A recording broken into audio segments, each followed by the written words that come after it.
Lesley is the Executive VP of Product and Experience at Zipcar, and she's been leading the charge in creating Zipcar's smartphone apps, for example, those handy apps that let you honk from across the parking lot from your phone, so that's pretty cool. And also Lesley will be keynoting at Delight 2013 in the fall. So hi Lesley, great to chat with you today and great to have you on our event. Thanks so much for having me. I'm really looking forward to being at Delight. Have you made it out to Portland yet at all? I have. I've been out to Portland a few times. We have a Zipcar office out there, and I actually attended Delight, I guess it was a few years ago. Oh, yes. That's awesome. Well, we're excited to have you back. Great. So, Lesley, tell us a little bit about yourself. You've been at Zipcar for a few years now, and before that, Microsoft. So, if you just want to tell me and the attendees a little bit about yourself and how you got to where you are now. Sure. So, like you said, I've been at Zipcar actually for 6 years, and when I started here, obviously the company was super small, and I started as the product director of one to come in and really start to figure out how the company could have build a customer-focused organization. So over the years here, I've had a chance to build out the team that includes experienced and product designers, product owners, product managers, and folks who are also looking longer term at the space and how we can evolve our service to meet new demands of car sharing customers. So that's kind of a little bit about what I do here. Prior to that, as you said, I was at Microsoft. I was there through an acquisition. I was at a startup called Groove Networks for quite some time, and that was purchased by Microsoft, and stayed at Microsoft for a couple of years, which was a good experience. And prior to that, I was at another startup that was in digital technology, digital printing technology, and they were purchased by Hewlett-Packard.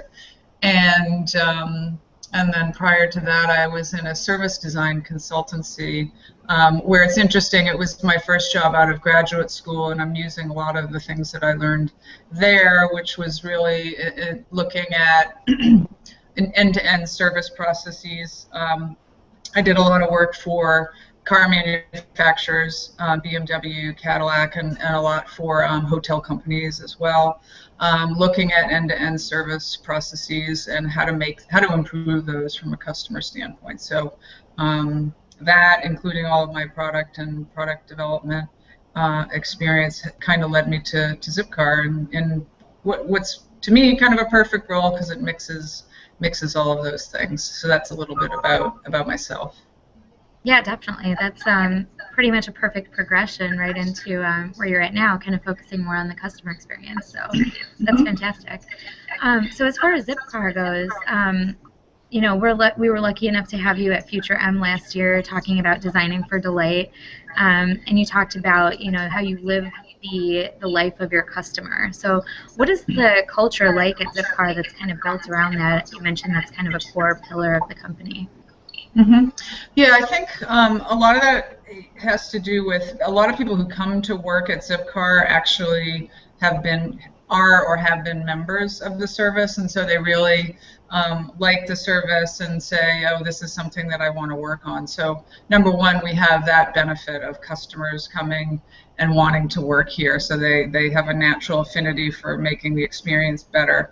But that's just something that we spend a lot of time talking about as a company. You know, we've been fortunate to have people at the senior leadership level of the company really buy into the fact that you need to, if you want to grow and have a loyal customer base, that you really do need to have a focus on customer experience and constantly improving it and innovating it. And so that by having, you know, the senior folks really participate in that, it kind of goes down throughout the organization. And in every meeting I'm in, there's ultimately someone brings up, you know, well, what does this mean from a member standpoint? And that's what we've been trying to create here, so that you're always asking, or asking that first. You know, what are our decisions? What are these designs? How is this going to impact the member? So it's just really been something that we've tried to ingrain in the culture, and I do think it's an important, you know, aspect to what's gotten us to this point today. Mm-hmm. Definitely. And, you know, so you're responsible for innovating the customer experience across all channels. And so now, you know, as channels are just constantly proliferating, how are you gaining the insights that you need to kind of align that experience for customer delight? Yeah, and you know, Zipcar is a particularly complex business from a channel standpoint. You know, we're not just making apps. We have cars moving around multiple cities. We've got things like, you know, traffic and weather. We've got customers with their mobile device. We have call centers. So we have a website, so we've got multiple channels and a lot of complexity under all of those channels. So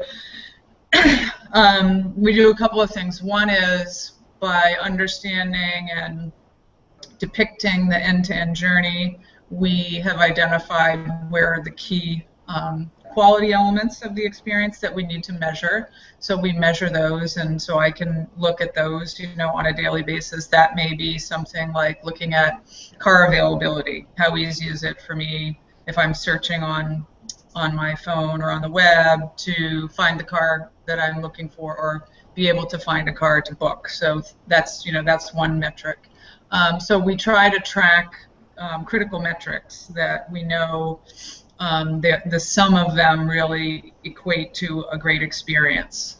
We also look at loyalty and ask, you know, Net Promoter after after reservations and things like that, and have a group of people that follow that information on a weekly basis. So there's a group of us that get together on a weekly basis to discuss what the members are saying, you know, that day, that week, and so that we really have a pulse on, you know, what the issues or opportunities are. And then we also make sure that the company out in the regions, that they're looking at this data as well and following up with customers. So if people, you know, we're a self-serve business, so we don't interact, you know, on a daily basis with you if you're using the service. But we try to proactively interact with people because we know that those one-on-one relationships and getting the direct feedback is really important. So we'll have, for example, our our general managers in markets call customers that, you know, have provided feedback. It could be great feedback, it could be negative feedback, but calling them and listening to them and learning from it is very important to measuring across the channels as well. So it's a combination of data, you know, collecting metrics across all of the channels, all of the interactions, in addition to, you know, some basic measurements like Net Promoter, and looking at people's feedback on a frequent basis. That's great. I'm really excited about your talk at Delight. You mentioned that you're going to be talking about the 7 steps for customer delight and business growth. And I did see that at IDSA last year, you were also talking about something similar. So from your experience at Zipcar, how do customer delight and business growth go hand in hand? Yeah, I mean, I think I've been thinking and evolving these steps throughout the year, just you know, based on my experiences and what I'm seeing and learning. And you know, the basic premise is that if you have a high loyalty level with your customers, if they want to come back and use your service or product over and over again, that, you know, that can impact the growth of your company. And that data exists externally, so you know, people can go research that, right? So if you're focused on loyalty should equate to growth from a business standpoint. So that's one guiding principle that I'm using, first of all. So if you say, okay, loyalty is key, how do we build loyalty? Well, in order to build loyalty, you need to create great experiences. And when we look at an experience, the important thing to look at is both the experience holistically, the sum of all the interactions, but then also the micro interactions or the micro experiences that equate to all of that.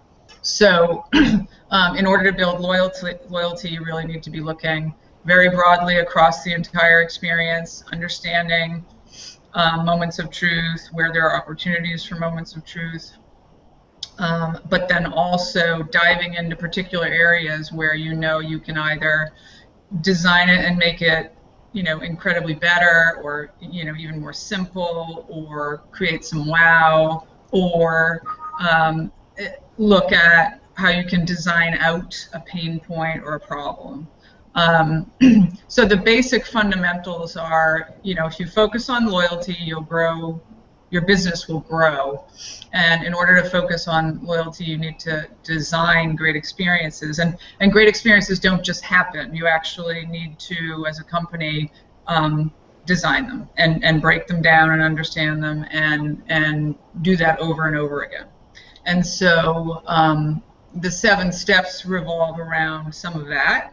So how you go about that, you know, everything from journey mapping to applying data, your data that you have, and then dissecting that information, to taking what you learn and where you want to redesign, and asking yourselves, well, what would the ideal experience be here, and then how do we figure out how we can iterate and get to those ideals.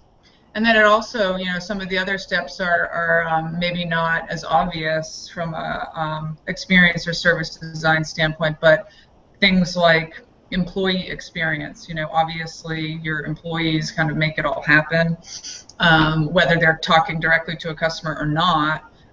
You really want to look at your employee experience and make sure that that's designed as well, so that if, for example, if you're a frontline employee, like in our case, we've got member services people who, you know, need to provide service when something goes wrong. How is that interaction? Have we created, you know, have we given those people the tools they need to solve a problem really quickly and in an effective way, and enable them to, you know, deliver a delightful experience even when something is going wrong? So.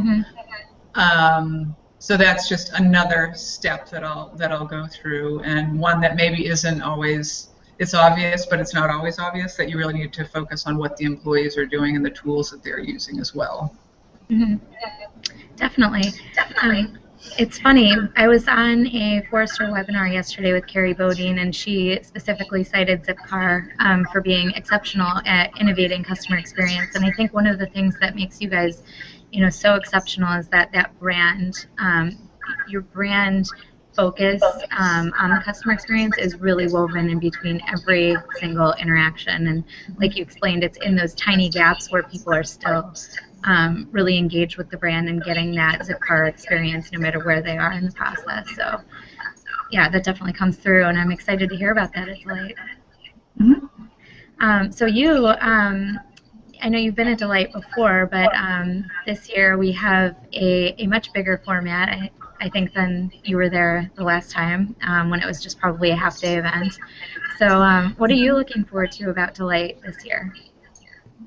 Well, I think, you know, definitely it feels like the companies that are represented, you know I always learn so much when I hear, you know, what other companies are doing, what other companies are thinking about, and the participants as well, because people, you know, attending Delight are going to have, you know, they have their own stories or things that they're trying to address, things that they're trying to improve. So for me, just that, you know, being able to interact with the attendees and the other speakers, and talk to people who are, you know, interested and passionate about the stuff that I'm interested and passionate about, you know, I think will be a, you know, really good experience, and I'm definitely looking forward to it. So.